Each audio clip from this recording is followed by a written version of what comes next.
রামপন্থী বামপন্থী নেতা যদি মেম্বারও হয়ে যায়, দেখা যায় রাতের বেলায় চলতে গেলে 4-5 জন বডিগার্ড লাগে। কথা বলেন ঠিক না বেঠিক? ভাই উঠলে চলবে না, দয়া করে বসুন। 4-5 জন বডিগার্ড লাগে। জনগণ জিজ্ঞাসা করে তোমার এত বডিগার্ড কেন? উনি তখন বলে আমার শত্রু মেলা। শত্রু তো হবেই, কারণ তোমার কারণে ভালো নারীরা ঘরের দরজা খুলে ঘুমোতে পারে না, তোমার কারণে লোকের দোকান লুটপাট হয়, তোমার কারণে ব্যবসা প্রতিষ্ঠানে আক্রমণ হয়, তোমার কারণে লোকের জমি দখল হয়। এই জন্য জনগণ তোমার শত্রু, তোমারে ক্ষমা করে না। কিন্তু ইসলামী আন্দোলন যারা করে তারা পরের জমি দখল করে না, অন্যায় ভাবে কাউকে মারে না, অন্যায় ভাবে কাউকে ক্ষতি করে না। এই জন্য রাতের বেলায় ঘুরে ঘুরে বেড়ায় একা একা। আমাদের দেশের ইসলামী দলের একজন নেতা নেতৃত্ব দিচ্ছে, নাম তার ডাক্তার শফিকুর রহমান। তিনি কিছুদিন আগে বলেছে, আমারে বুড়া বুড়া মনে করবা না, আমি হলাম বুড়ো জন। বুড়ো জন আবার কি? বুড়ো বুড়োই, বুড়ো জন আবার কি? উনি বলেছে আমার বয়সের কারণে চুল বাড়তে পারে, কিন্তু আমি কিন্তু এখনো বুড়া হইনি। এই লোকটি টেকনাফ থেকে তুলিয়া কোথায় ত্রাণ বিতরণের জন্য মানুষের কাছে নেমে যাচ্ছে, কোথায় হিন্দুদের দিয়ে বুকের ভিতরে জড়াই ধরে গালে চুমো দিচ্ছে, কোথায় ছোট্ট ছোট্ট বাচ্চাদের নিয়ে গালে চুমা দেয়, কোথায় মা বোনেরা ঘরের ভিতরে থাকে তাদের সঙ্গে পর্দা রক্ষা করে তাদের সঙ্গে কুশলাদি বিনিময় করে। লোকটার দিলের ভিতরে একটুও ভয় নাই, কারণ সে জানে কেউ না আশ্রয় দিতে পারলে আমার আল্লাহ আমার আশ্রয় দিতে পারে। হযরত ওমর ফারুকের জামানা চলছে। ওমরে ফারুকে আজম তিনি যখন খেলাফতের দায়িত্ব পালন করতেন, তিনি 3টে কাজ বেছে নিয়েছিলেন। ফজরের নামাজ পড়ে তিনি মানুষের দ্বারস্থ হতেন, একটু বেলা হইলে তিনি রাষ্ট্রের কাজে যেতেন। আর দুপুর বেলা যখন হতো তখন একটা গাছের নিচে তরবারিটা বালিশ বানিয়ে গাছের নিচে ঘুমিয়ে থাকতেন। পারবে আমাদের দেশের লোক? পারবে? আমাদের নেত্রী বলেছিল এদেশ মদিনার সনদ দিয়ে চলবে। দীর্ঘ 15 বছর মদিনার সনদ দিয়ে দেশ চলেছে না ভাই? দীর্ঘ 15 বছর মদিনার সনদ দিয়ে দেশ চলেছে না? 93 লক্ষ না 93,000 মার্কিন বিলিয়ন টাকা বিদেশের ব্যাংকে পাচার করেছে এই অবৈধ এমপিরা। আর এই টাকাগুলো যদি ফিরিয়ে আনা যায় তাহলে 10 বছর না 9 বছর আমাদের দেশে কোনো জাতীয় সংসদে বাজেট পেশ করা লাগবে না। কি পরিমাণ খাওয়া খেয়েছে, আর এরা মদিনার সনদ করবে। আমার ভাইয়েরা, হযরত উমর ঘুমাতেন, বালিশ বানাতেন কি দিয়ে? তরবারি দিয়ে বালিশ বানাতেন। বিদেশি একজন লোক উমরকে মারার জন্য মদিনার মসজিদের সামনে এসে বলতেছে, ও মুসলমানেরা, তোমাদের সেই রাষ্ট্রনায়ক কই? মুসলমানেরা বলতেছে, কোন রাষ্ট্রনায়কের কথা বলতেছো? কয় ওমরে ফারুকের কথা বলতেছি। তখন মুসলমানেরা বলতেছে, উনি আমাদের রাষ্ট্রপতি না, উনি আমাদের খাদেম। সুবহানাল্লাহ বলেন, আর একটু জোরে বলেন সুবহানাল্লাহ। ওই গোয়েন্দা বিভাগের লোকটি বলতেছে, কোথায় তিনি? কয় জানি না, সকালবেলা শুনলাম তার উট হারিয়ে গেছে, আমার মনে হয় উট খুঁজতেছে। এবার ওই বিদেশি লোকটা বলতেছে, যার কথায় অর্ধেক পৃথিবী ওঠে আর বসে, তার উট হারিয়ে গেছে, তিনি উট খুঁজতে গেছে, আর তোমরা আনন্দ করতেছো, তোমাদের চাকরি থাকবে না যাবে। ওরা তখন বলতেছে, ওমর যদি আমাদের চাকরি নষ্ট করতে চায়, ওমরকে আমাদের দেশের খলিফা হিসেবে আর রাখবো না, ওমরের খেলাফতের দায়িত্ব শেষ করে ফেলবো, ওমর আমাদের চাকরি নষ্ট করতে পারবে না, ওমরের চাকরি কিভাবে থাকবে তাই ওমর চিন্তা করুক। এর নাম নেতা। কথা বলেন ঠিক না ঠিক? এর নাম আদর্শবান নেতা। আর আমাদের নেতারা কি কায়দায় দিনের ভোট রাতে করে মঞ্চে দাঁড়িয়ে বলে, এবারের মতন সুস্থ নির্বাচন বাংলার ইতিহাসে আর কখনো হয়নি। আবার কেউ কেউ ইমাম রূপে পরিচয় নিয়েছে। আমরা মনে করি এ জায়গার ইমাম না জাহান্নামের ইমাম, ওটা আল্লাহই ভালো করে পরীক্ষা করে রেজাল্ট দেবে। ইমাম তো অনেক জায়গায় হয়, ঈদগার ইমাম হয়, মসজিদের ইমাম হয়, মাদ্রাসার ইমাম হয়, আবার যাত্রারও ইমাম হয়, জাহান্নামের ইমাম হয়। একজন লোক সব জায়গায় সভাপতি হতে পারে, সব জায়গায়, মাহফিলের সভাপতি, যাত্রায় সভাপতি, সিনেমায় সভাপতি, পুতুল নাচের সভাপতি, পয়লা বৈশাখের সভাপতি, স্কুলের সভাপতি, কলেজের সভাপতি।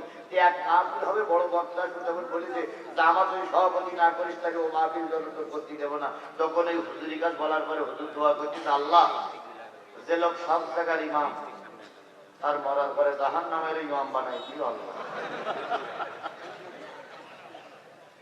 আমরাও দোয়া করি যারা এই নির্বাচনে কারচুপি করে বৈধ নেতাকে ফেল করে অবৈধ নেতারে পাশ করেছ, আল্লাহ যেন তাদের পুরস্কারটা এই চাইদাই দিয়ে দেয়।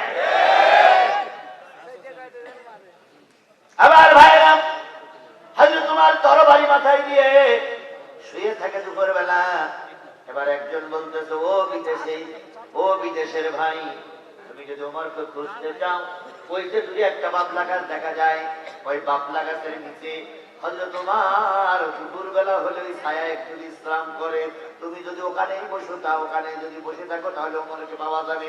লোকটা চিন্তা করলো ভালো মৌকা, ভালো সুযোগ। লোকটা বাবলা গাছের মঞ্চালে বসে আছে, কখন ওমর আসবে।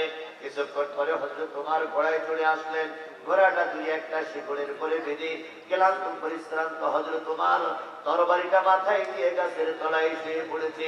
যেই না শুয়ে পড়েছে সেই ক্লান্ত পরিশ্রান্ত ওমরের চোখে ঘুম এসে গেছে। বিদেশি লোকটা চিন্তা করলে এই না সুযোগ, এবার মেরে কাল্লাটা নিয়ে দেশে ফিরে যাব, অনেক পুরস্কার আমি পেয়ে যাব।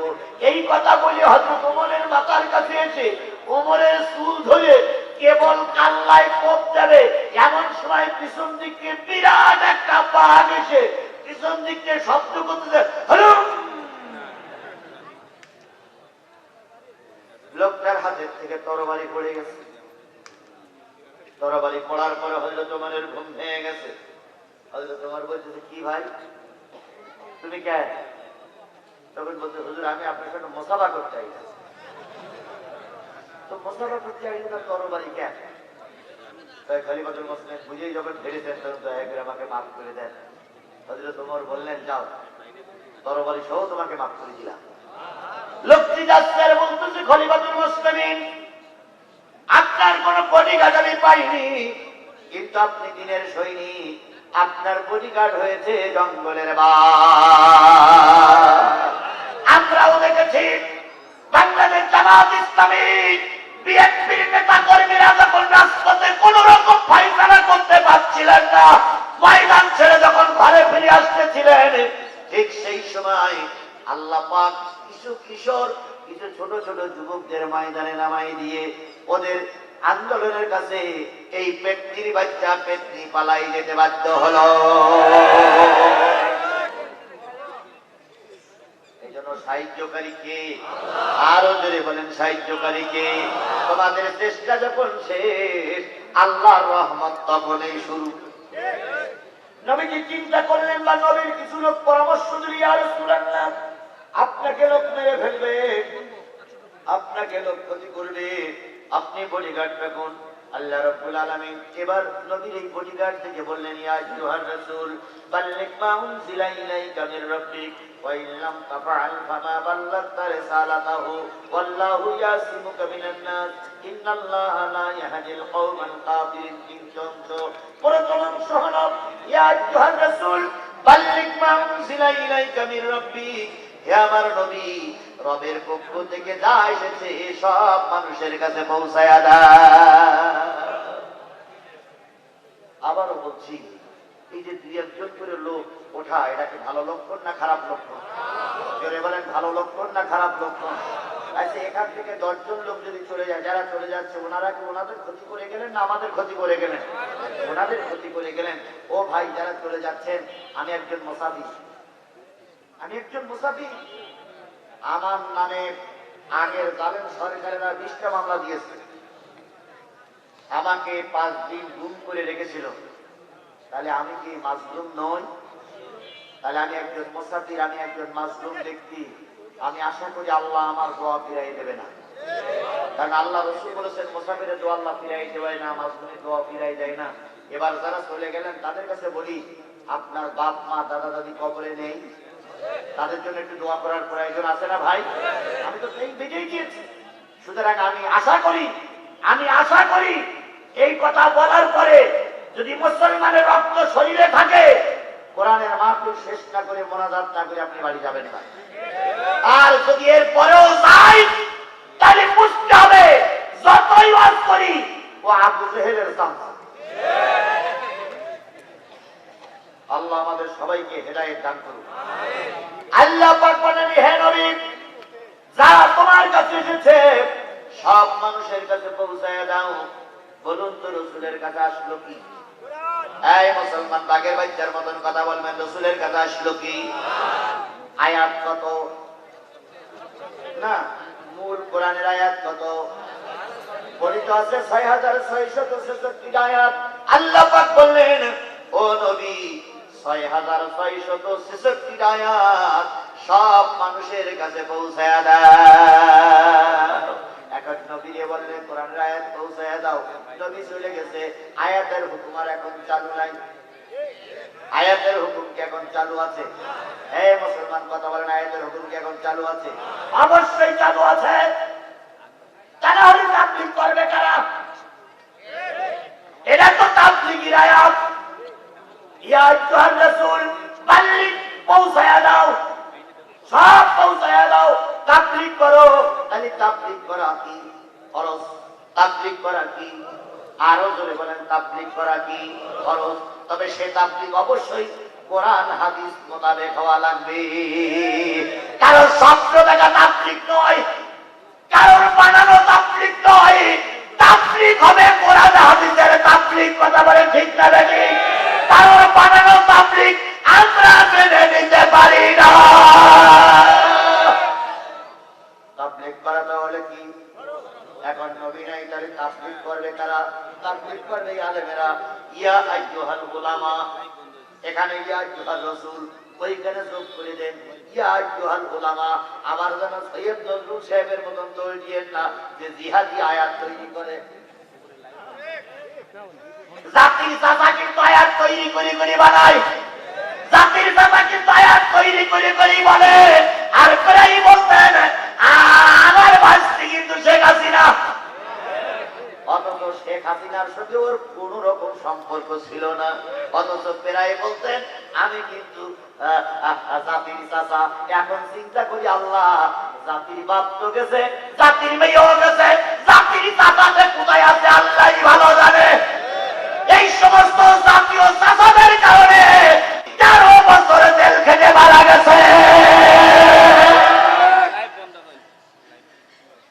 আর গতকালকে আগের দিন আমার ড্রাইভার একটা ক্যাসেট বাজাচ্ছিল, কুয়াকাটা ওয়াজ করতেছে যে আল্লামা তো ওরা বলে না, সাইদি সরমনায় বিশ্বের বিরুদ্ধে কথা বলার কারণে এখন জেল খাইতেছে, কেরাম মজা লাগতেছে।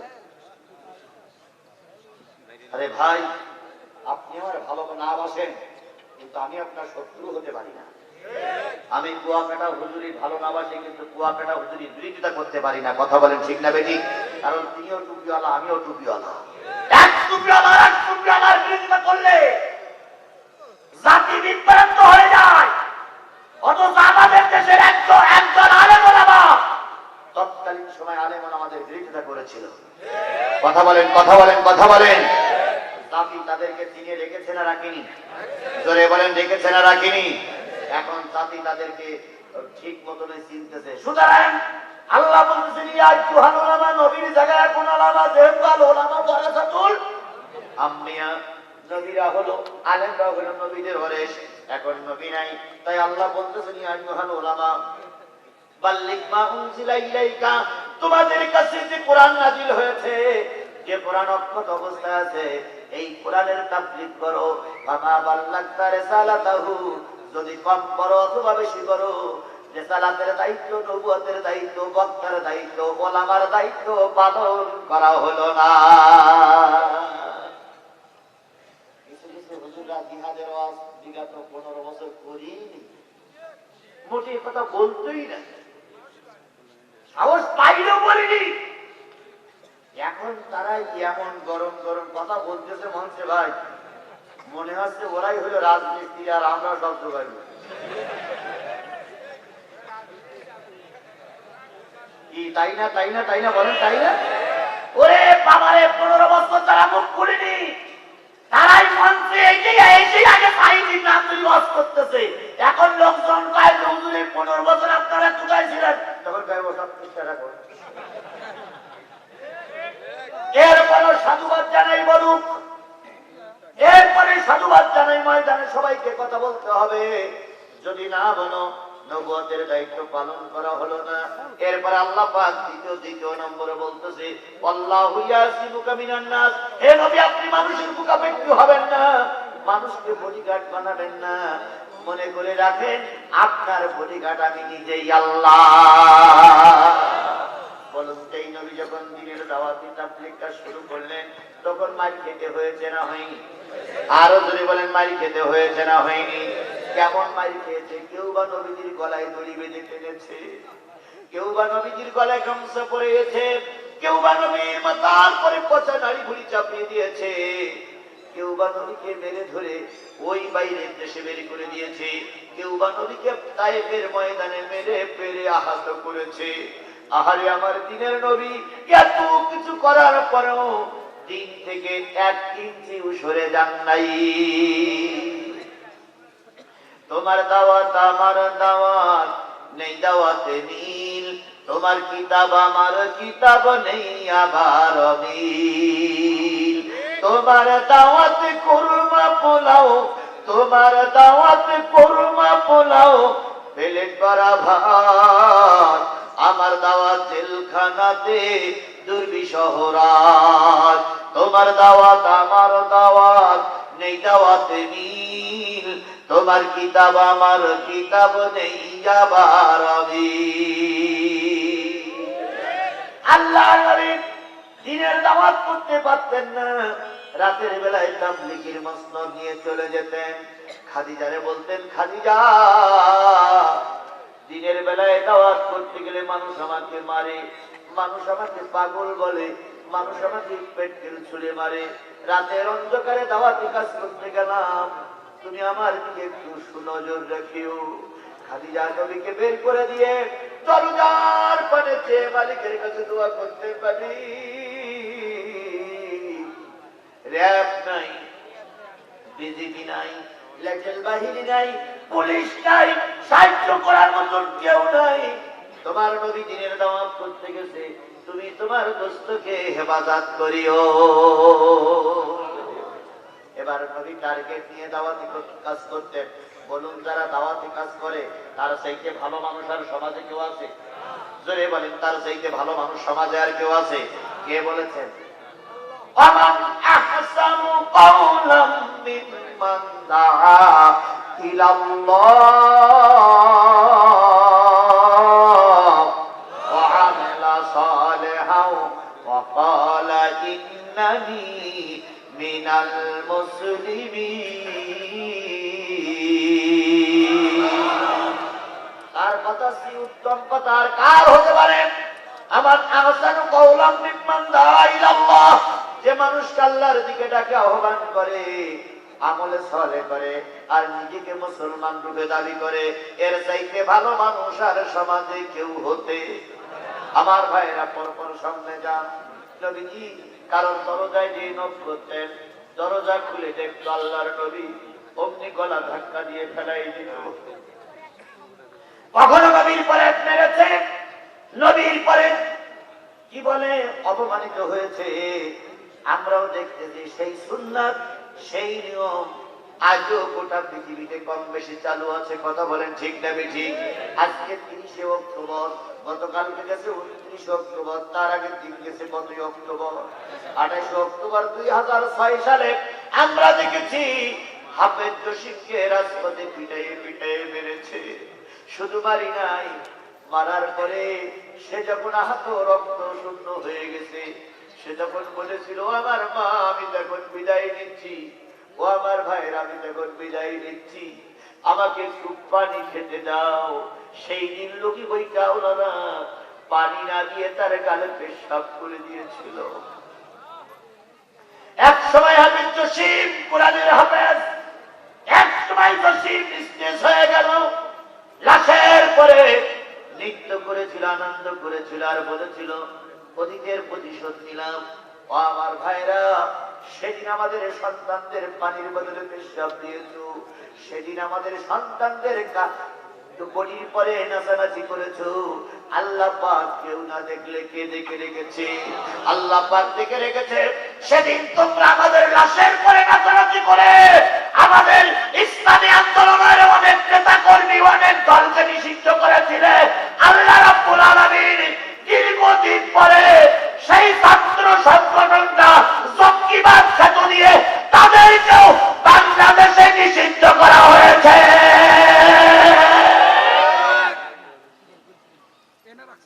আল্লাহর বিচার আছে না নাই? আরো জোরে বলেন, আল্লাহর বিচার আছে না নাই? কি কায়দায় বলতেন? আমরা পালাই না, তাই বলতেন না? আমরা পালাই না। অথচ দেখা গেল সবাই আছে, ওনারাই পালাই চলে গেছে। তাহলে আপনাদের এই কথা বলার কি দরকার? এখন গোটা বাংলাদেশে একটাই আওয়াজ উঠতেছে, কোথায় আওয়ামী লীগ, কোথায় কাদের কাকা, কোথায় গেল ওই জালিমের গরম গরম কথা?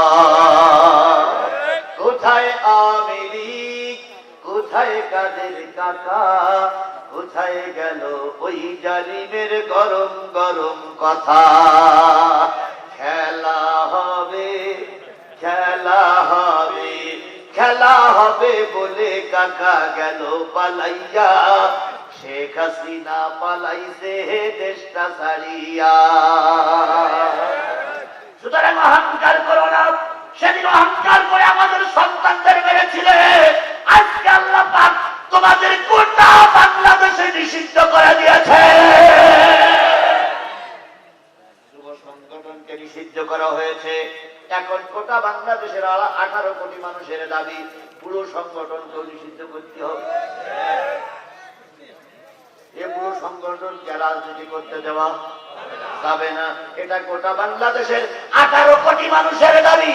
এবার আমি এই ঘাটিনা উল্লাপাড়ার এই হাজারো মুসলমানদের কাছে দাবি করি, আপনারা কি চান যে যুব সংগঠন ছাত্রলীগ যেমন নিষিদ্ধ হয়েছে, পুরো সংগঠন আওয়ামী লীগ নিষিদ্ধ হোক?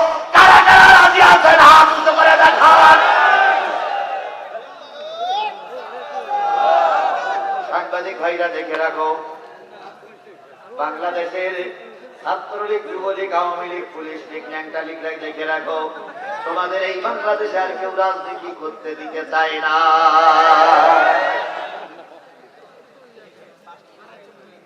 আমার ভাইরা, আল্লাহ নবী দাওয়াতি কাজ করতে যেতেন, কেউ মারতো, কেউ গলা ধাক্কা দিত, কেউ ফেলাই দিত, কেউ রাসূলের ঘাড়ের পরে চড়ে বসতো। রাসূলের কাজ করে ফিরে আসতেন। কখনো 12টা বেজে গেছে, কখনো মাঝরাত্রি, কখনো শেষ রাত্রি, কখনো একেবারে ফজর হতো। এবার এসে খাদিজার দরজায় নক করতেন, খাদিজা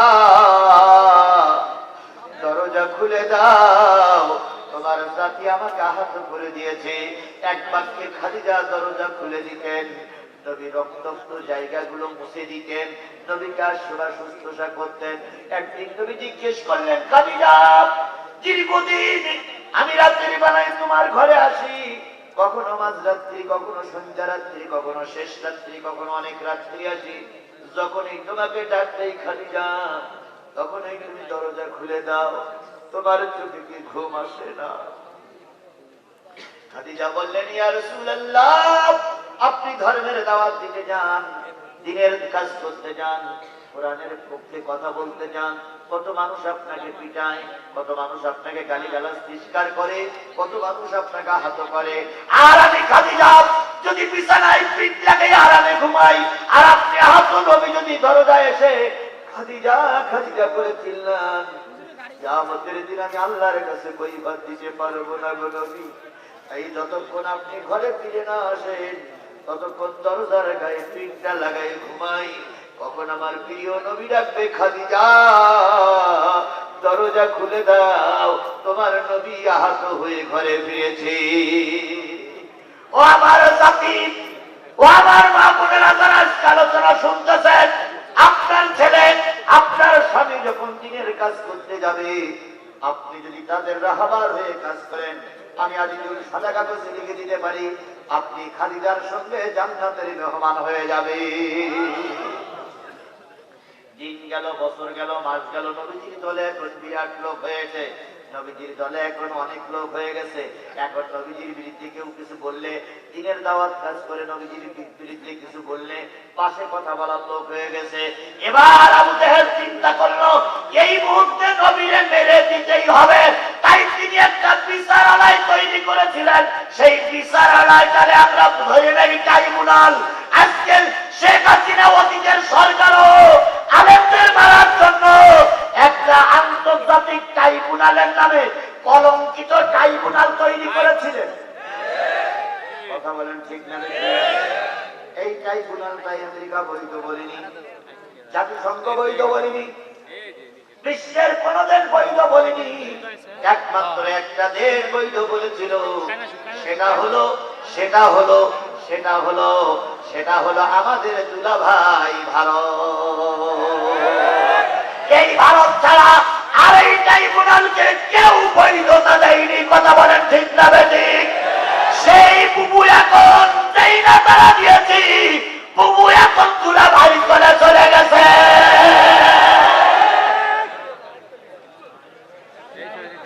ঘটনাটা কি আমি জানি, যে ওয়াজ হচ্ছে এ ওয়াজে তো লাইট বন্ধ হওয়ারই কথা।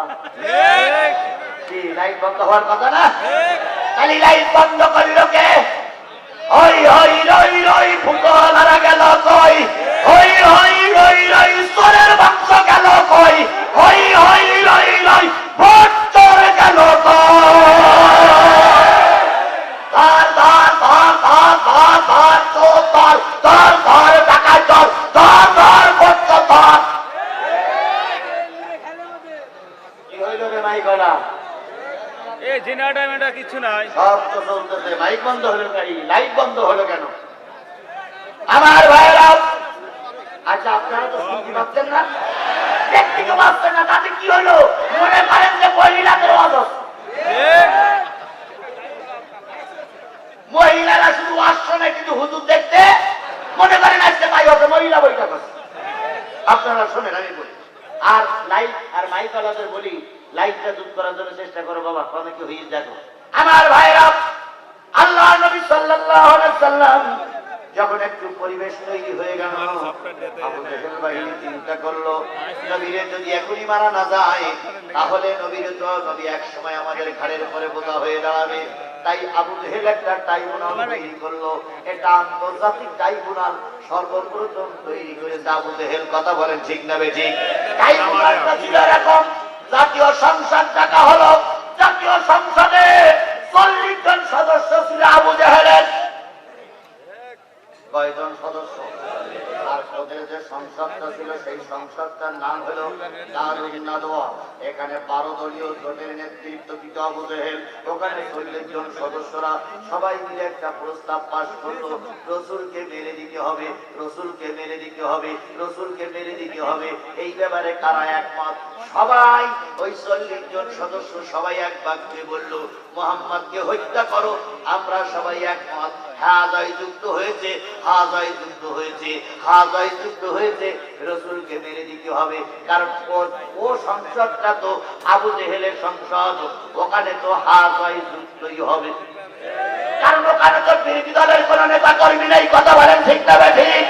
আমরা 15 বছর দেখেছি একদলীয় সংসদ, ওখানে বিরোধী দলীয় কোন নেতা কর্মী ছিল না।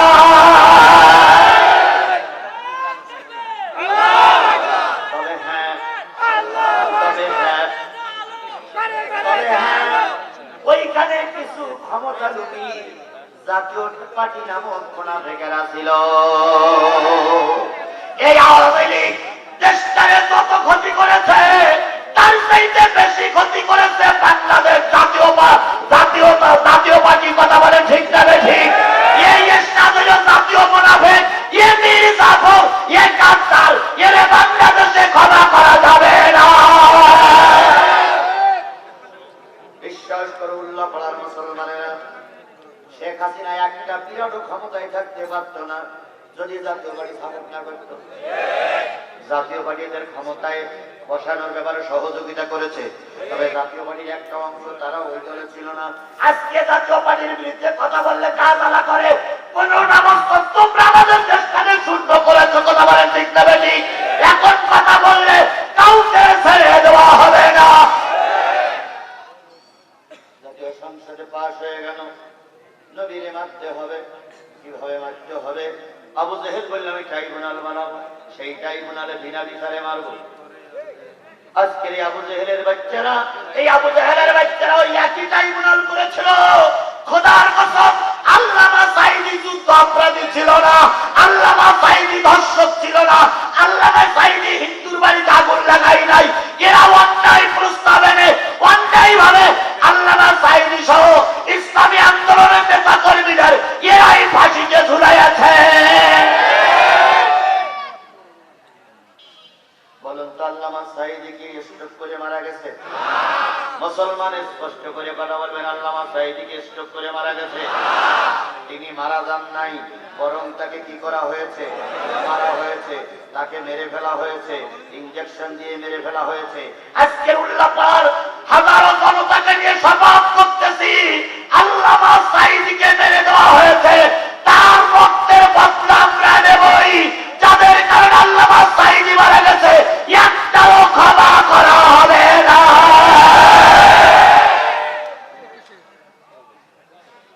ইসলামী আন্দোলনের বীর সেনানী বড় বড় আলেম গুলো কেউ এমনি মারা যায়নি, তাদেরকে মেরে দেওয়া হলো। কথা বলেন ঠিক না বেশি? আবু জেহেল ট্রাইব্যুনাল বানালো, ট্রাইব্যুনালটা হলো কয় দলীয় জোট? 12 দলীয় জোটের থেকে 11 জন লোক নিল, আর আবু জেহেল নিজেই এক অংশগ্রহণ করে বিশ্ব রোডের ভিতরে বিরাট একটা গর্ত খুললো। সেই গর্তটা হলো ওনার নেতৃত্ব হলো। গর্তের পরে হালকা কিছু সামিয়ানা দিল, সামিয়ানা দিয়ে নবীজির বাড়ি চলে গেল। হালকা কিছু ছাদ দিল, হালকা কিছু পর্দা দিল, যাতে করে বোঝা না যায়। নবীর কাছে যেয়ে বলতেছে, ও আব্দুল্লাহর বেটা মোহাম্মদ, আমরা কালেমা গ্রহণ করব। কালেমা গ্রহণ করবো, তা করো, আমার আবার ডাকতে যাবে। আবু জেহেল বলতেছে, আমি একা না, 12 দলের থেকে 12 জন আছে, সুতরাং রাত্রি আমার বাড়ি দাওয়াত দিয়ে আসবা, তোমার হাতে কালেমা পড়ে মুসলমান হব। নবীজি চিন্তা করলেন, আল্লাহ কি সুবর্ণ সুযোগ যে ওরা কালেমা পড়ে মুসলমান হবে। নবীজি যেটা বোঝেন নাই, আল্লাহ সেটা বুঝেছে। কথা বলেন ঠিক না বেশি? আল্লাহ রাব্বুল আলামিন নবী দাওয়াত কবুল করতে বললেন, নবী দাওয়াত কবুল করলো। এবার আল্লাহ পাক বলে দিলেন, দোস্ত দাওয়াত কবুল করেছো, কথা 2 নম্বরই করা যাবে না, তবে বিশ্ব রোড দিয়ে যাওয়া যাবে না, বাইপাস দিয়ে যাবে। কারণ বিশ্ব রোডরা শয়তানি করে বসে আছে। কথা বলেন ঠিক না বেশি? আজও আমাদের দেখা যায় অনেকেই অনেক ষড়যন্ত্র করেছ, বাস্তবায়ন করতে পারোনি। তোমাদের সঙ্গে আছে ইবলিস, আর আমাদের সঙ্গে আছে আমার আল্লাহ। বলুন তো, এই যে দ্বিতীয়বার স্বাধীন হলো, নেতৃত্ব দিল কয়জন ছাত্র? 148 জন ছাত্র ছাত্রীর নেতৃত্বে কে দেশ স্বাধীন হলো? কতজন?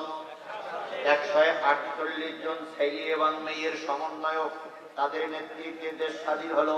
148 জন ছাত্র ছাত্রীদের ভিতর থেকে 108 জন বাংলাদেশ ইসলামী ছাত্র শিবিরের নেতা কর্মী।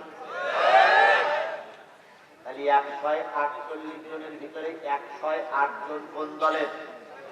ছাত্র শিবিরের, আর বাকি 40 জন অন্যান্য দলের। তাহলে বোঝা গেল 108 জন সমন্বয়ক ছিল ইসলামী দলের যুবক।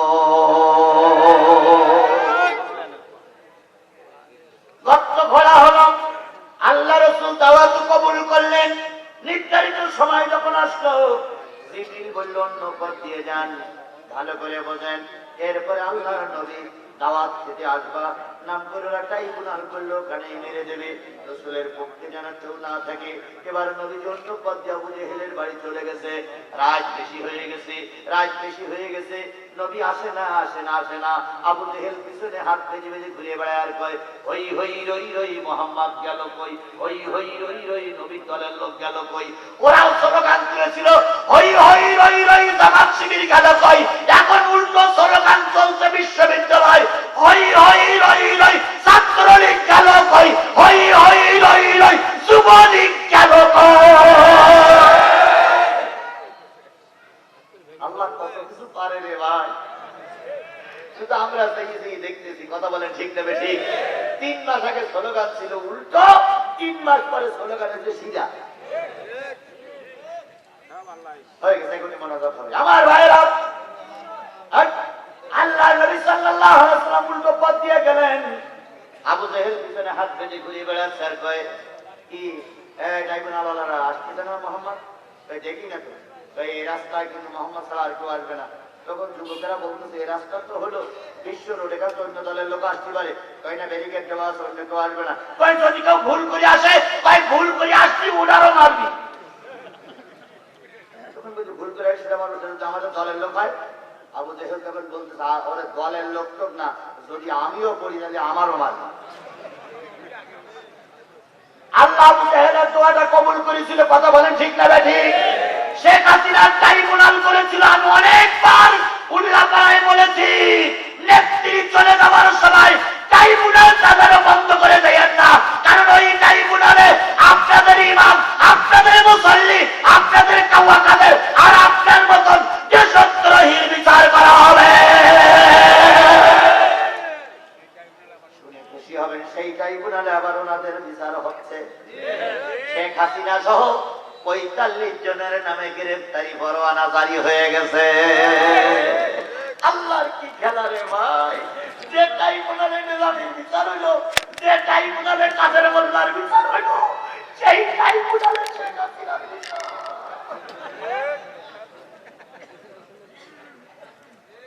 আল্লাহ শুধু পারে, আমরা শুধু সেই দেখতেছি। কথা বলেন ঠিক না ঠিক? আমার ভাইয়েরা, আবু জেহেল পড়ল ওই ট্রাইব্যুনাল ওইখানে। সেদিন গত পরশুদিন মামুনুল হক একটা ওয়াজ করতেছে, আমার দোষ দিয়েন না। মামুনুল হক বলতেছি, এক গ্লাসের ভিতরে যদি ফেরাউনির রাখো, আর ওই একই গ্লাসের ভিতরে যদি নমরুদির রাখো, আর ওই একই গ্লাসের ভিতরে যদি কারুনির রাখো, আর ওই একই গ্লাসের ভিতরে যদি আব্দুল্লাহ বিন উবাই রাখো, ওই 4 জন শয়তান যদি গুলে যায়, গুলে যাওয়ার পরে যে পানি হবে, ওই পানি যদি কোনো মা খায়, ওই মায়ের পেটের থেকে যে সন্তান জন্ম নেবে সেটার নাম শেখ হাসিনা। ভাই আমার গালাগাল দিয়ে না ভাই, মামুনুল হকের ধরবে। মামুনুল যে বলছে না শুনে তো, এটা মামুনুল হকের বক্তব্য। ওই গ্লাসের পানি ওই 4 শয়তান গুলিয়ে যে শরবত হবে, ওই শরবত যে মা খাবে, ওই মায়ের পেটের থেকে পেটের সন্তান আসবে, ওই জন্য শেখ হাসিনা।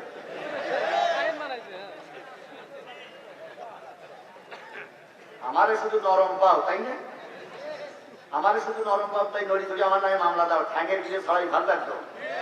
একটারও কান্না সোজা করে রাখবো না। অনেকবার আমার মাহফিলের স্টেজ থেকে নামাইতে চাই, আজকে আসো তো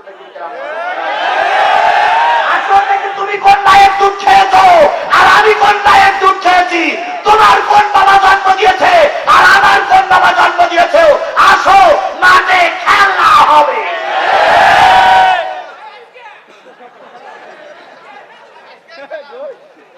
শুধু একটু হু হু হু হু করলেই হয়। একটারও জ্যান্ত রাখবেন, আলু ভর্তা করে ফেলবো। কথা বলেন ঠিক যাবে ঠিক? আজকে যদি সুযোগ না পাও, উল্লাপাড়ায় আমার আরো মাহফিল আছে, সেদিন সুযোগ নিও। ভৈরবা কত তারিখে? 3 তারিখে। 3 তারিখে ভদ্রকল, 3 তারিখে সলভ। এখান থেকে 3 তারিখে ভদ্রকল, 3 তারিখ 3 নভেম্বর। যাবেন তো সবাই? যাবেন তো সবাই? ভৈরব পয়লা ডিসেম্বর। আমি যেটা বুঝাতে চাচ্ছি সেটা হলো, আমি পয়লা ডিসেম্বর ভৈরব, আমি এসেছিলাম 15 দিনের ওষুধ নিয়ে। 15 দিনের মেডিসিন চিকিৎসার জন্য এসেছিলাম, 7 দিনই দিলাম। তাহলে আর কয় দিনই বাকি আছে? 8 দিনই বাকি আছে। 8 দিনে 4 দিনের ওষুধ দেবো হইল ভদ্রকর। আর 3 তারিখে চাকরির ওষুধ দেবো হলো ভৈরব, 1 তারিখে ইনশাল্লাহ সবাইকে দিনে দাওয়াত করিল। যাবেন তো ইনশাল্লাহ? যাবেন তো ইনশাল্লাহ? তাই বলে মনে করেন এক্ষুনি শেষ করি, যে শুধু এতটুকু বলি, আল্লাহ রসুলের জন্য ট্রাইব্যুনাল করেছিল আবু জেহেল, করল কে? আজকে শেখ হাসিনা ট্রাইব্যুনাল করেছিল আলেম ওলামাদের মারার জন্য। কথা বলেন ঠিক না বেশি? সেই আলেম ওলামাদের ট্রাইব্যুনালে পড়েছে শেখ হাসিনা নিজেই। এখন শেখ হাসিনার বিচার হোক, এটা কি আপনারা চান? আল্লামা সাঈদীর বিচার হোক, এটা কি আপনারা চান? যদি চান তাহলে ঘরের দরজা দিয়ে বন্ধ করলে কি বিচার হবে? না। এই বিচার যারা করবে তাদের মতন এক একজন যোগ্য ব্যক্তিকে জাতীয় সংসদ সদস্য করে সেখানে প্রেরণ করতে হবে। ওরা ওখানে যে আইন তৈরি করে এই দেশের সমস্ত কলুষিত সমস্ত দোষ মুক্ত করে দেশটাকে স্বাধীন করবে। এই জন্য আগামী নির্বাচনে কোরআনপন্থীদের বিজয় আনার জন্য সকলকে মাঠে ময়দানে কাজ করা লাগবে।